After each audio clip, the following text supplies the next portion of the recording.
ಹಾಗೆಯೇ ಸದ್ಗುರು ಶಿವಾನಂದಪ್ಪಂಗಳವರ ಚರಣಾರವಿಂದಕ್ಕೂ, ಹಾಗೆಯೇ ಮಹಾಮೌನ ಯೋಗಿ ಸದ್ಗುರು ಶ್ರೀ ಗುರುನಾಥಾರೂಢಪ್ಪಂಗಳವರ ಚರಣಾರವಿಂದಕ್ಕೂ ಅನಂತ ನಮಸ್ಕಾರಗಳನ್ನು ಸಮರ್ಪಣೆ ಮಾಡಿ, ಉಪಸ್ಥಿತ ಸಾಧಕ ಸಾಧಕೆಯರಾದ ನಿಮ್ಮೆಲ್ಲರಿಗೂ ಕೂಡ ಶರಣುಗಳು.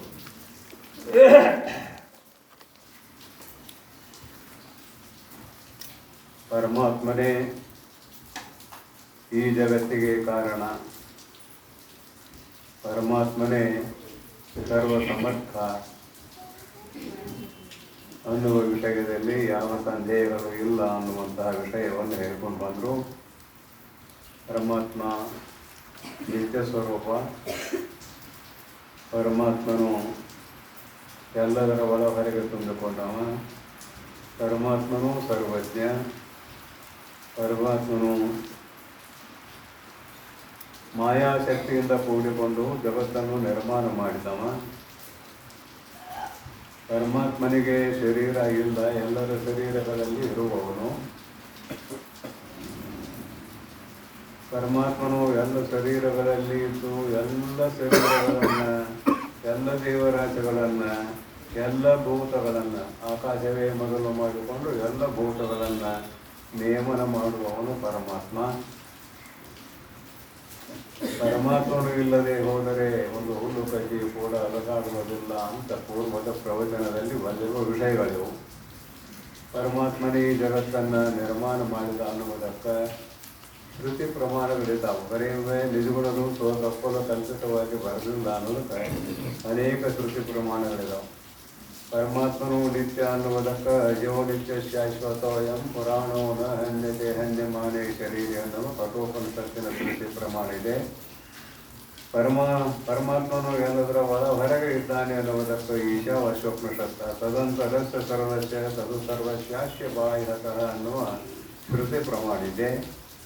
ಹಾಗೆಯೇ ಪರಮಾತ್ಮನು ಸರ್ವಜ್ಞ ಅನ್ನುವುದಕ್ಕೆ ಮುಂಡಕೋಪನಿಷತ್ತ ಯಹ ಸರ್ವಜ್ಞ ಸರ್ವವಿತ್ ಅನ್ನುವಂತಹ ಮುಂಡಕೋಪನಿಷತ್ ಪ್ರಮಾಣ ಆಗಿದೆ.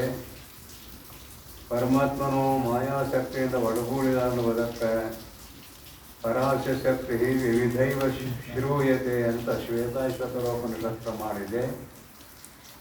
ಅಷ್ಟೇ ಅಲ್ಲದೆ ಪರಮಾತ್ಮನು ಅಶರೀರಂ, ಪರಮಾತ್ಮನಿಗೆ ಶರೀರ ಇಲ್ಲ, ನಿರ್ಗುಣ ನಿರಾಕಾರ. ಆದರೆ ಪರಮಾತ್ಮ ಎಲ್ಲರ ಒಳಗೆ ಇದ್ದಾನೆ, ಎಲ್ಲರ ಒಳಗೆ ಎಲ್ಲರ ಚರಾಚರಾತ್ಮಕವಾದ ಜಗತ್ತಿನ ಒಳಗೆ ತುಂಬಿಕೊಂಡಿದ್ದಾನೆ. ಪರಮಾತ್ಮನ ಆಜ್ಞೆ ಇಲ್ಲದೆ ಹೋದರೆ ತೇನ ವಿನ ತೃಣ ಮದ್ವಿನ ಚಲತಿ ಎನ್ನುವ ಒಂದು ವಾಕ್ಯ ಪ್ರಮಾಣ ಇದೆ. ಪರಮಾತ್ಮನೇ ಇದೆಲ್ಲವನ್ನೂ ಮಾಡಿದ ಅನ್ನುವುದಕ್ಕೆ ತದೈಕ್ಷತ ಔಷ್ಯಾಂ ಪ್ರಜಾಯೇ ಇತಿ ಅನ್ನುವಂತಹ ಛಾಂದೋಗ್ಯೋಪನಿಷತ್ತ ಪ್ರಮಾಣ ಇದೆ. ಪರಮಾತ್ಮನೇ ಈ ಜಗತ್ತನ್ನು ನಿರ್ಮಾಣ ಮಾಡಬೇಕಂತ ಇಚ್ಛೆ ಮಾಡಿದ. ತದೈಕ್ಷತ ಬಹುಶ್ಯಾಂ ಪ್ರಜಾಯೇ ಇತಿ, ಒಬ್ಬನ ಇದ್ದ, ಆಮೇಲೆ ಅನೇಕ ಆಗ್ಬೇಕಂತ ಇಚ್ಛೆ ಮಾಡಿದ. ಯಾಕೆ ಅನೇಕ ಆಗ್ಬೇಕಂತ ಇಚ್ಛೆ ಮಾಡಿದ ಅಂದ್ರೆ ಪ್ರಾಣಿಗಳ ಕರ್ಮದ ಫಲವನ್ನು ಕೊಡುವುದಕ್ಕಾಗಿ. ಎಲ್ಲ ಪ್ರಾಣಿಗಳು ಅವರವರ ಮಾಡಿದ ಕರ್ಮದ ಫಲ ಕೊಡುವುದಕ್ಕಾಗಿ ಪರಮಾತ್ಮನೇ ಈ ಜಗತ್ ರೂಪದಲ್ಲಿ ಪರಿಣಮಿಸಿದ ಅಂತಲ್ಲ, ಮಾಯಿಗೆ ಪರಿಣಾಮ ಹೊಂದಲಿಕ್ಕೆ ಆಜ್ಞೆ ಮಾಡಿದ. ಎಲ್ಲ ಭೂತಗಳಲ್ಲಿ ಇದ್ದುಕೊಂಡು, ಎಲ್ಲ ಜೀವರಾಶಿಗಳಲ್ಲಿ ಇದ್ದುಕೊಂಡು ನಿಯಮನ ಮಾಡುತ್ತಾನೆ ಅಂತ ಪೂರ್ವದ ಪ್ರವಚನದಲ್ಲಿ ಬಂದಿದೆಯಲ್ಲ. ಯಹ ಸರ್ವಾಣಿ ಭೂತಾನಿ ಅಂತರೋ ಯಮಯತಿ ಏಷಃ ತೇ ಆತ್ಮ ಅಂತರ್ಯಾಮ್ಯಮೃತ ಅನ್ನುವಂತಹ ಬೃಹದಾರಣ್ಯಕ ಉಪನಿಷತ್ತಿನ ಪ್ರಮಾಣ ಇದೆ. ಆಮೇಲೆ ಹೆಚ್ಚು ಕಡಿಮೆ ಮಾಡಿ ಯಾಕೆ ಹುಟ್ಟಿಸ್ತಾ ಅಂತ ಕೇಳಿದರೆ ನಮ್ಮ ಕರ್ಮಗಳೇ ಕಾರಣ ಅನ್ನೋದಕ್ಕೆ ಬ್ರಹ್ಮಸೂತ್ರ ಇದೆ. ವೈಷಮ್ಯನ ಗಣ್ಯೇನ ಸಾಪೇಕ್ಷತ್ವಾತ್ ಅನ್ನೋ ಬ್ರಹ್ಮಸೂತ್ರ ಪ್ರಮಾಣ ಇದೆ. ಏಕೋವತಿ ಸರ್ವಭೂತಾಂತರಾತ್ಮ, ಎಲ್ಲ ಭೂತಗಳ ಹೊರಗೆ ಇದ್ದಾನೆ ಅನ್ನುವುದು ಕೂಡ ಮತ್ತು ಒಂದು ಕಠೋಪನಿಷತ್ತಿನ ಪ್ರಮಾಣ ಇದೆ ಅಂತ ಹೀಗೆ ಕೆಲವಾರು ಪ್ರಮಾಣಗಳನ್ನು ಪರಮಾತ್ಮನ ಈ ಜಗದ್ರೂಪ ಕರ್ತವ್ಯಕ್ಕೆ ಹಾಗೂ ಅವನ ಸ್ವರೂಪಕ್ಕೆ ಬೇಕಾಗಿರುವಂತಹ ಶ್ರುತಿ ವಾಕ್ಯಗಳ ರಾಶಿಯೇ ಇದೆ. ಕೆಲವು ಶ್ರುತಿ ವಾಕ್ಯಗಳನ್ನು ನೆನಪಿಗೆ ತಂದು ಕೊಟ್ಟಿದ್ದೇನೆ. 3ನೇ ಅಂಕಿ, 2 ಅಂಕಿ ಮುಗಿದು ಯಾರ್ಯಾರು ಏನು ಪುಸ್ತಕ ಇದೆ ನೋಡ್ರಿ, ಪ್ರಮಾಣ ಶಾಸ್ತ್ರಗಳು ಅಂತ 3ನೇ ಅಂಕಿ. ಇದು ಓದಿರೋ ಅರ್ಥ ಆಗ್ತದೆ. ಬಿಟ್ಟಿವಿ ಅನ್ನೋದು ಬೇಡ ಅಂತ ಹೇಳ್ಕೊಂಡು ಹೋಗೋದು ಅಷ್ಟೇ ಮತ್ತೇನಿಲ್ಲ. ಇದು ಓದಿದ್ರೆ ಅರ್ಥ ಆಗುವಂಥ ಬಾಗಿದೆ. ಇಲ್ಲೇನು ಅಂಥ ಚಿಂತೆ ಇಲ್ಲ, ಅಂಥ ಚಿಂತನೆ ಮಾಡುವಂಥ ಕೆಲಸ ಇಲ್ಲಿಲ್ಲ. ನೋಡೋಣ. ಅನಂತರದಳು ಪರಮೇಶ್ವರನೆಂ ನಿರ್ಮಿತವಾದ ಚೇತನ ರೂಪ ಜಗತ್ತಿನಲ್ಲಿ ಭೋಗ ಮೋಕ್ಷಾರ್ಥವಾಗಿ ಬೇರೆ ಬೇರೆ ಪ್ರವರ್ತಿಸುತ್ತಿದ್ದ ವಾದಿಗಳಿಗೆ ಅಭಿಮತವಾದ ಶಾಸ್ತ್ರಗಳು ಆವವು ಎಂದೊಡೆ. ಮೊದಲು ಮುಖ್ಯ ಪ್ರಮಾಣವಾದ ಋಗ್ವೇದ, ಯಜುರ್ವೇದ, ಸಾಮವೇದ, ಅಥರ್ವಣ ವೇದ. ಅಲ್ಲಿ ಅಥರ್ವ ವೇದ ಬಿದ್ದತೆ ಅಂತ, ಅಥರ್ವಣ ಅಂತ ಬಿದ್ದತೆ, ಅದು ಅಥರ್ವಣ ಆಗಬೇಕು, ಅಥರ್ವಣ ಆಗೋದಿಲ್ಲ ಅದು ಶಬ್ದ. ಅಥರ್ವಣ ವೇದ. ವೇದವೆಂಬವೇ ಸ್ವಯಂಭೂ ಎಂದ ಈಶ್ವರನ ಪ್ರಣೀತವೆಂದು ಪೇಳಿಸಿಕೊಳ್ಳುತ್ತಿದ್ದ 4 ವೇದಗಳು. ಅವುಗಳಲ್ಲಿ ಏನಂತಾರೆ ಇಲ್ಲಿ, ಪರಮಾತ್ಮನ ಜಗತ್ ನಿರ್ಮಾಣ ಮಾಡಿದ. ಯಾಕೆ ನಿರ್ಮಾಣ ಮಾಡಿದ ಅಂದ್ರೆ ಎಲ್ಲ ಜೀವರಾಶಿಗಳ ಪುಣ್ಯ ಪಾಪ ಕರ್ಮಗಳಿಗೆ ಅನುಗುಣವಾದ ಫಲವನ್ನು ಕೊಡುವುದಕ್ಕಾಗಿ ಜಗತ್ತನ್ನು ನಿರ್ಮಾಣ ಮಾಡಿದ. ಇಲ್ಲಿ ಗಿಡ ಮೊದಲು ಬೀಜ ಮೊದಲು ಅಂತ ಹೇಳಿದ್ದೇನೆ ಮೊದಲಲ್ಲಿ. ಯಾವ್ದು ಮೊದಲ? ಗಿಡ ಇಲ್ಲದ ಬೀಜ ಇಲ್ಲ, ಬೀಜ ಇಲ್ಲದ ಗಿಡ ಇಲ್ಲ. ಬೀಜ ಇದ್ದಾಗ ಗಿಡ ಹುಟ್ಟಬೇಕು, ಗಿಡ ಹುಟ್ಟ ಮೇಲೆ ಅದು ಹಣ್ಣಾಗಿ ಬೀಜ ಕೊಟ್ಟಾಗ ಮತ್ತೆ ಮುಂದಿನ ಗಿಡ ಹುಟ್ಟಬೇಕು. ಯಾವ್ದು ಮೊದಲ? ಮನೆಯೆಲ್ಲ ತಮಾಷೆ ಮಾಡೇನಿಲ್ಲ. ಅಪ್ಪ ಮೊದಲು, ಮಗ ಮೊದಲು, ಗಂಡ ಮೊದಲು, ಹೆಣ್ಣು ಮೊದಲು ಅಂತ ಮೊನ್ನೆ ನಿಮ್ಮನ್ನೆಲ್ಲ ಕೇಳೀನಿ. ಯಾವುದಕ್ಕೆ ಮೊದಲು ಅನ್ನಕ್ಕೆ ಬರ್ತತಿ, ಯಾವುದಕ್ಕೆ ಮೊದಲು ಅನ್ನಕ್ಕೆ ಬರೋದಿಲ್ಲ. ಗಂಡಿಂದ ಹೆಂಡತಿಲ್ಲ, ಹೆಂಡತಿಂದ ಗಂಡಿಲ್ಲ, ಗಂಡಿಂದ ಹೆಂಡತಿಲ್ಲ, ಹೆಂಡತಿ ಇಲ್ಲದೆ ಗಂಡಿಲ್ಲ. ಮತ್ತು ಯಾವ್ದು ಮೊದಲ? ಯಾವ್ದು ಮೊದಲು ಅನ್ನಕ್ಕೆ ಬರೋದಿಲ್ಲ. ನಿಮ್ದು ದೃಷ್ಟಾಂತ. ಮತ್ತು ಈ ಜಗತ್ತಿಗೆ ಎಲ್ಲ ಜೀವರಾಶಿಗಳ ಕರ್ಮ ಮೊದಲು ಅಥವಾ ಜಗತ್ತಿನ ನಿರ್ಮಾಣ ಮೊದಲು?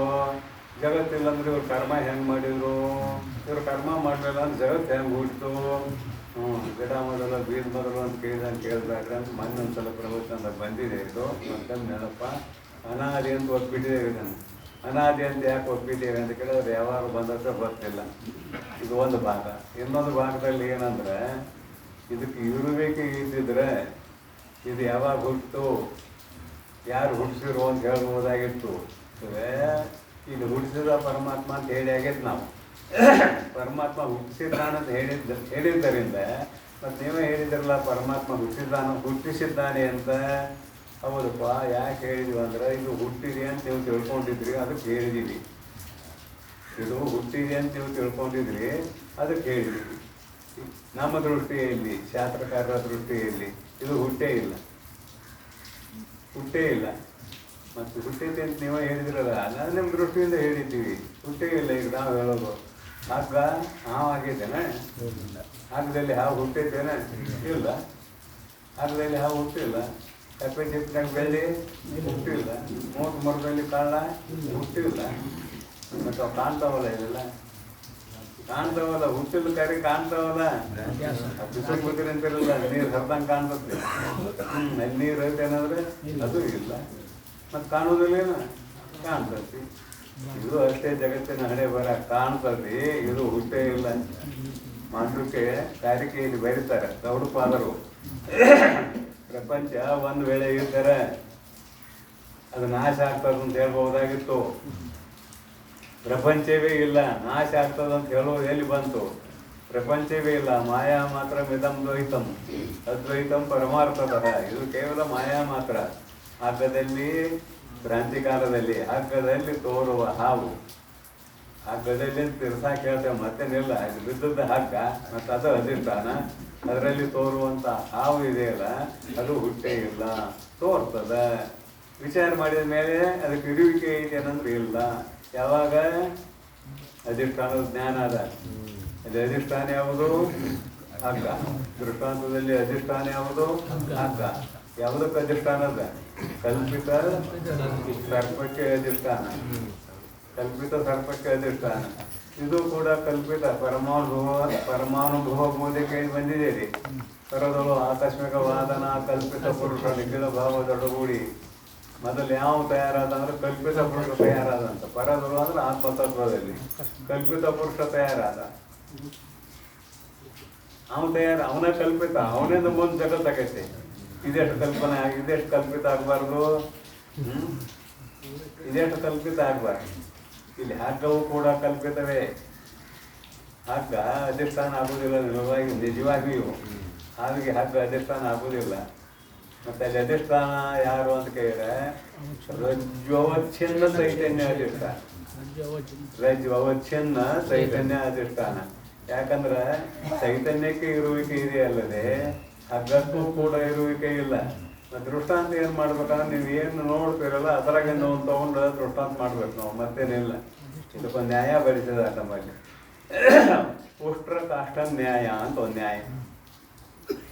ಉಷ್ಟ್ರ ಅಂದ್ರೆ ಒಂಟೆ, ಅದಕ್ಕೆ ಮೇಲೆ ಕಟ್ಟಿಗೆ ಹೊರಿ ಹೇಳ್ಕೊಂಡು ಹೊಂಟಿದ್ದ. ಅದು ನಿಧಾನವಾಗಿ ನಡೀತಿದ್ರೆ ಏನು ಮಾಡ್ತಿದ್ದ, ಆ ಕಟ್ಟಿಗೆ ಹೊರಗಿನ ಒಂದು ಕಟ್ಟಿಗೆ ಹಿಡ್ಕೊಳ್ತಿದ್ದ, ಅದು ಬಡಿತಿದ್ದ. ಇದು ಉಷ್ಟ್ರ ಕಾಷ್ಟ ನ್ಯಾಯ ಅಂತ ಕರೀತಾರೆ. ಈ ದೃಷ್ಟಾಂತ ನಾವು ಎಲ್ಲಿ ಕೊಡ್ತಾ ಇದ್ದೇವೆ, ಇಲ್ಲದೆ ಇರುವ ಜಗತ್ತಿನ ಪದಾರ್ಥಗಳಲ್ಲಿಯೇ ಕೆಲವು ದೃಷ್ಟಾಂತ ಮಾಡ್ತಾ ಇದ್ದೇವೆ. ಒಂಟಿ ಮೇಲೆ ಕಟ್ಟಿಗೆ ಇದ್ದಂಗಿದ್ದ ಜಗತ್ತ, ಅದ್ರಾಗ ಒಂದು ದೃಷ್ಟಾಂತ ಒಂದು ಕಟ್ಟಿಗೆ ತೊಗೊಂಡು ನಮಗೆ ತಿಳಿಸ್ತಾನೆ. ಮತ್ತೇನಿಲ್ಲ ಹೊಡಿತೀವಿ ಅಂದ್ರೆ ಏನೋ ತಿಳಿಸ್ತಾನೆ. ಇದ್ರ ಕತೆ ಇಷ್ಟಿದೆ ಏನೇ ಬರ ಪ್ರಪಂಚದ್ದು. ಆದರೂ ಕೂಡ ಇದು ಇದೆ ಅಂತ ಒಪ್ಪಿಕೊಂಡಿದ್ದೇವಲ್ಲ. ಅವ್ರ ಸಲುವಾಗಿ ಪ್ರಮಾಣಗಳನ್ನು ಹೇಳಾಕತ್ತಾರೆ, ಮತ್ತೇನಿಲ್ಲ. ಅವ್ರ ಸಲುವಾಗಿ ಪ್ರಮಾಣಗಳನ್ನು ಹೇಳಾಕತ್ತಾರೆ. ಮುಂದಿನ ಹೆಡ್ಡಿಂಗ್, ಮೂರನೇ ಹೆಡ್ಡಿಂಗ್ ಪ್ರಮಾಣಗಳು ಅಂತಿದೆಯಲ್ಲ. ಅನಂತರದೊಳವ ಪರಮೇಶ್ವರನ ನಿರ್ಮಿತವಾದ ಚೇತನ ರೂಪ ಜಗತ್ತಿನಲ್ಲಿ ಚೇತನ ಅಚೇತನ. ಚೇತನ ಅಂದ್ರೇನು, ಅಡ್ಡಾಡ್ದು ಅಂತ ಇಟ್ಕೊಳ್ರಿ. ಇದ್ರಾಗ ಒಂದು ಚೇತನ ಇದೆ, ಕರೆ ಅಚೇತನ ಅಂತ ಕರಿತೇವೆ ನಾವು. ಇದ್ರಾಗ ಸಾಮಾನ್ಯ ಚೈತನ್ಯ ಐತಿ, ಇದ್ರಾಗ ವಿಶೇಷ ಚೈತನ್ಯ ಇಲ್ಲ. ಆ ವಿಶೇಷ ಚೈತನ್ಯ ಎಲ್ಲಿರಲ್ಲ ಅದನ್ನು ಅಚೇತನ ಪದಾರ್ಥ ಅಂತ ಕರಿತೇವೆ. ಇದೆ ಹಾಸ್ಯದಾಗ ಇದು ಅಚೇತನ. ಆದ್ರೆ ಸಾಮಾನ್ಯ ಚೈತನ್ಯ ಇಲ್ಲ ಅನ್ನಕ್ಕೆ ಬರೋದಿಲ್ಲ. ಮಾನ್ಯ ಹೇಳಿದ್ದೀನಿ, ಅದು ಪರಿಪೂರ್ಣ. ಅದಿಲ್ಲದೆ ಇರುವ ಸ್ಥಳವೇ ಇಲ್ಲ. ಸಾಮಾನ್ಯ ಚೈತನ್ಯ ಇಲ್ಲ ಅಂತ ಹೇಳಕ್ ಬರೋದಿಲ್ಲ. ವಿಶೇಷ ಚೇತನ ಎಲ್ಲಿ ಇಲ್ಲತ್ತೇವೆ ಅಂದ್ರೆ ಎಲ್ಲಿ ಅಂತಃಕರಣ ಇಲ್ಲಲ್ಲ ಅಲ್ಲಿ ವಿಶೇಷ ಚೇತನ ಇಲ್ಲ ಅಂತ ಕರಿತೇವೆ. ಇದ್ರಾಗ ಅಂತಃಕರಣ ಇಲ್ಲ. ಇದ್ರಾಗ ಇದು ಜಡ ಪದಾರ್ಥ, ಅಂತಃಕರಣ ಇಲ್ಲ. ಗಿಡದಲ್ಲಿ ಅಂತಃಕರಣತೆ ಯಾವ ಬೆಳಿತಾವಲ್ಲ ಆ ಎಲ್ಲ ಪದಾರ್ಥಗಳಲ್ಲಿ ಅಂತಃಕರಣ ಐತಿ. ಹುಲ್ಲು ಕಡ್ಡಿ ಮೊದಲು ಮಾಡಿಕೊಂಡು ಎಲ್ಲವುಗಳಲ್ಲಿ ಅಂತಃಕರಣ ಐತಿ. ಪರಂತು ಆ ಅಂತಃಕರಣ ಏನಾಗೈತೆ ಅಂದ್ರೆ ಗಾಢಾಂಧಕಾರವಾದ ಕತ್ತಲೆಯಲ್ಲಿ ಮುಳುಗೈತೆ. ಅಂದ್ರೆ ಗಾಢವಾದ ಅವಿದ್ಯೆಯಲ್ಲಿ ಮುಳುಗೈತಿ. ಅದಕ್ಕೆ ಅಲ್ಲಿ ಏನೂ ವ್ಯವಹಾರ ನಡೆಯುವುದಿಲ್ಲ. ನಿದ್ರೆ ಹೆಚ್ಚಿದಾಗ ನಮ್ಮ ಅಂತಃಕರಣ ಐತಿ, ನಿಮ್ಗೆ ಅನುಭವಕ್ಕೆ ಬರುವಂಗ. ನಿದ್ರೆ ಹೆಚ್ಚಿದಾಗ ಅಂತಃಕರಣ ಹೋಗೈತೆ ಅನ್ನೋದು ಹೋಗಿಲ್ಲ. ಅವಿದ್ಯೆಯಲ್ಲಿ ಏನಾಗೈತೆ ಅಷ್ಟೇ. ಅವಿದ್ಯೆಯಲ್ಲಿ ಮುಚ್ಚಿಕೊಂಡೈತೆ. ಏನಾಗೈತೆ ಅಂದ್ರೇನು, ಅವಿದ್ಯೆಯಲ್ಲಿ ಮುಚ್ಚಿಕೊಂಡೈತೆ. ಏನೋ ವ್ಯವಹಾರ ನಡೀತೈತೇನ ಇಲ್ಲ ಅಂದ್ರೆ ನಡೆಯುವುದಿಲ್ಲ. ನಾವು ನಿದ್ರಾವಸ್ಥೆಯಲ್ಲಿ ಹೇಗೆ ಇರುತ್ತೇವೆಯೋ ಹಾಗೆ ಸ್ಥಾವರಗಳಿಗೆ ಸುಪ್ತಿ, ಅವುಗಳಿಗೆ ಸುಪ್ತಿ. ಪಶುವರ್ಗಕ್ಕೆ ಸ್ವಪ್ನ, ಪಶುವರ್ಗಕ್ಕೆ ಸ್ವಪ್ನ. ದೇವತೆಗಳಿಗೆ ಅನಿಮಿಷದವರು ಕಣ್ಣ ಮುಚ್ಚುವಂಗಿಲ್ಲ. ಯಾಕೆ ಕಣ್ಣು ಮುಚ್ಚುವಂಗಿಲ್ಲ ಅಂದ್ರೆ ಸೂಕ್ಷ್ಮ ಶರೀರ ಅವ್ರದ, ಸ್ಥೂಲ ಶರೀರ ಇಲ್ಲ. ಅದಕ್ಕೆ ಅವ್ರು ಕಣ್ಣ ಮುಚ್ಚುವಂಗಿಲ್ಲ ಅಂತ ಪರಮಾಣು ಹೋಗ್ಬೋದು ಕೇಳ್ಕೊಂಡು ಬಂದಿದ್ದೀರಿಲ್ಲ. ಅಂದ್ರೆ ಇಲ್ಲಿ ಎಲ್ಲದರಲ್ಲಿ ಸಾಮಾನ್ಯ ಚೇತನ ಇದೆ, ವಿಶೇಷ ಚೇತನ ಇಲ್ಲ. ವಿಶೇಷ ಚೇತನ ಎಲ್ಲಿದೆ ಅಂದ್ರೆ ಹೇಳಿದ್ದೆಲ್ಲ, ಎಲ್ಲಿ ಅಂತಃಕರಣವು ಪ್ರಕಟವಾಗಿದೆಯೋ ಅದು ವಿಶೇಷ ಚೇತನ ಉಳ್ಳದ್ದು. ಈ ಶರೀರದಾಗ ಸೂಕ್ಷ್ಮ ಶರೀರತೆ ಅದು ಪ್ರಕಟತೆ. ಮನ, ಬುದ್ಧಿ, ಚಿತ್ತು, ಅಹಂಕಾರ, ಪಂಚ ಜ್ಞಾನೇಂದ್ರಿಯ, ಪಂಚಕರ್ಮೇಂದ್ರಿಯ, ಈ ಒಂದು ಗುಂಪು. ಪ್ರಾಣ, ಅಪಾನ, ಉದಾನ, ವ್ಯಾನ, ಸಮಾನ ಅದೊಂದು ಸೇರಿಸ್ಕೊಡ್ರಿ. ಈ ಗುಂಪು ಎಲ್ಲಿರ್ತದೆ ಅದು ವಿಶೇಷ ಚೇತನ ಅಂತ ಕರೆಸ್ಕೊಳ್ತದೆ. ಈ ಗುಂಪು ಎಲ್ಲಿ ಇಲ್ಲ ಅದು ಸಾಮಾನ್ಯ ಚೇತನ ಅಂತ ಕರೆಸಿಕೊಳ್ತದೆ. ಇದರಲ್ಲಿ ಅಂತಃಕರಣ ಇಲ್ಲ, ಮನಸ್ಸಿಲ್ಲ, ಬುದ್ಧಿ ಇಲ್ಲ, ಚಿತ್ತ ಇಲ್ಲ, ಅಹಂಕಾರ ಇಲ್ಲ. ನಾವು ಕುಳಿತಿರೋ ಆಸನದಲ್ಲಿ ಏನರ ಐತೇನಂದ್ರೆ ಏನೂ ಇಲ್ಲ. ಅದರಲ್ಲಿ ಸಾಮಾನ್ಯ ಚೇತನ ಇದೆ, ವಿಶೇಷ ಚೇತನ ಇಲ್ಲ. ವಿಶೇಷ ಚೇತನ ಇದ್ದಲ್ಲಿ ಎಲ್ಲ ವ್ಯವಹಾರಗಳು ನಡೆಯುತ್ತವೆ. ಅದಕ್ಕಾಗಿ ಇಲ್ಲಿ ಚೇತನ ಅಚೇತನ ಅಂತ ಬರೋದಿಲ್ಲ. ಚೇತನ ಅಂದ್ರೆ ವಿಶೇಷ, ಅಂತಃಕರಣ ವಿಶಿಷ್ಟವಾದ ಚೇತನ. ಅಚೇತನ ಅಂದ್ರೆ ಅಂತಃಕರಣ ಇಲ್ಲ, ಐತಿ, ಅಲ್ಲಿ ಭಾಳ ಗಾಢಾಂಧಕಾರವಾದ ಅವಿದ್ಯೆ ಐತಿ. ಇನ್ನು ಇದರಲ್ಲಿ ಇಲ್ಲೇ ಇಲ್ಲ, ಕೆಲವು ಪದಾರ್ಥಗಳಲ್ಲಿ ಇಲ್ಲೇ ಇಲ್ಲ. ಹುಟ್ಟಿ ಬೆಳೆಯುವ ಪ್ರತಿಯೊಂದು ಪದಾರ್ಥದಲ್ಲಿ ಅಂತಃಕರಣ ಐತಿ. ಬೆಳೆಯುವುದು ಯಾವ ಪದಾರ್ಥ ಬೆಳೀತದಲ್ಲ ಅದರ ಅಂತಃಕರಣ ಐತಿ. ಹುಲ್ಲು ಕಡ್ಡಿ ಬೆಳೀತದ, ಗಿಡ ಬೆಳೀತದ, ಇನ್ನೊಂದಿಷ್ಟು ಭಾಳ ತರ್ಕ ಮಾಡಿದರೆ ಭೂಮಿಯಾಗಿರುವಂಥ ಕಲ್ಲು ಬೆಳೀತದೆ.